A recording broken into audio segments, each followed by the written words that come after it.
le musée du Quai Branly fête sa 100e exposition en convoquant le maître suprême qu'est Picasso aux côtés d'artistes dits primitifs. Un pari osé quand on sait à quel point Picasso réfutait toute influence des arts premiers sur son travail, et un pari remarquablement bien réussi lorsqu'on arrive ici face à ce spectacle grandiose de 300 œuvres, dont plus de 100 réalisées par l'artiste espagnol, des œuvres troublantes de similitudes. Il faut l'avouer, on ne sait plus qui a fait quoi.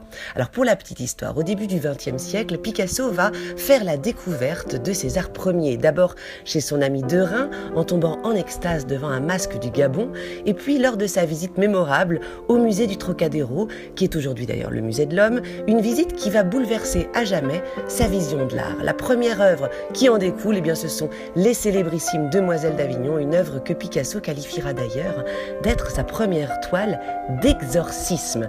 Alors, Picasso a beau nous dire qu'il ne connaît pas l'art nègre, un nom que portaient les arts premiers à l'époque, on a du mal à le croire sur parole, surtout quand on observe ces photos de son atelier envahi littéralement par les œuvres venues d'Océanie, d'Afrique, d'Asie, des œuvres qu'il collectionne par centaines, des masques, des totems, des fétiches et autres statuettes. Alors, pourquoi cette fascination ? Eh bien, Picasso voit dans cet art quelque chose de sacré, d'universel. Et effectivement, les formes sont réduites au minimum, elles sont immédiatement compréhensibles par tous, quelle que soit notre culture. Regardez ses yeux, ils sont résumés par 2 trous, c'est ça l'essentiel. Les arts premiers sont à comprendre ici au sens d'actes premiers, d'actes créateurs et primordiaux. On se fiche du beau, ce qui compte, c'est que le message soit universel.